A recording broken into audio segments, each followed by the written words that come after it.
Huwag na kayong sasalita, huwag na kayong paparinig or any post na about doon sa issue na yun. Tsaka, Kaya ano na lang ako. nakipakialam.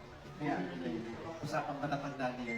Kumbaga tayo, kayo. Okay na, nalabas nyo na yung sa loob. kaloob nyo yung sama nyo ng loob.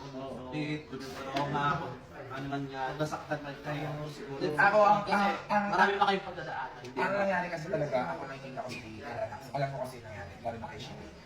Ngayon kailangan natin sa kanila magpaliwanag kay Ellen Dax, kay Shimmy, kasi medyo mabigat. Ang nangyari kasi, akala ko muna talaga, ako to parang biro-biroan nga lang. Pero nung lahat tinanong ko yung mga taong involved, yung kay Ella parang kaya pa kasi si Ella nakita ko marunong lumaban. Si Shalane kasi hindi, matapak lang siya sa social media. Ngayon na nangyari, ganito pala. Pinausap ko si Ika, tinanong ko kung ano ito ang nangyari. Ang isip ko, hindi mo sisinungaling. Pag hindi sinungaling si Ika, napakabait na bata ni Ika. Ang sabi pa ni Nika sa amin kanina, sa akin ni Nika, sinabi ko nga po kay Tita Riri, yung si Tita Riri pa nga po yung tayo. Totoo ba? Kay Shalane. Tayo ko talaga, sabi ko, yun na. Ikaw nung mga oras na yun, biro-biroan ba yun? Biruan siya, siguro as a friend, ano din yun, parang medyo na-off din ako. I'm sorry, ako siguro kayo. Siguro, oo. Friend kami, nakilang naitulungan sa akin kasi totoo lang. Siya naman talaga nag-motivate sa akin mag-nag-nag.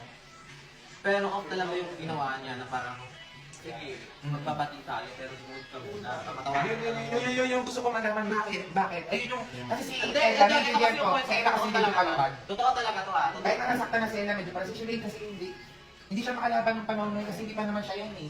Apakabago ni Shalane ng panahon na hindi siya Ang mga nandun kasi nung nung umalis na. ang mga nandun kasi nung umalis kami is si Andrea Lim, ako, si Nika, si Shalane, si Yuki, si Kuya Kim. Ayun. So, wala siya. Ay, andun ba? Oo, kasi tumatrap pa siya.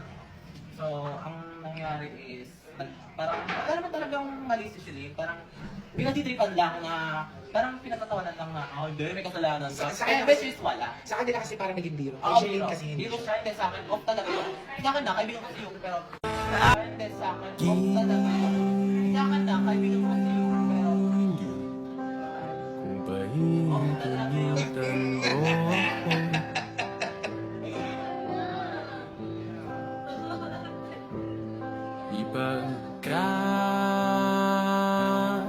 Ipagkakatiwala ko sana Don't need no one to tell me how to live just like they would.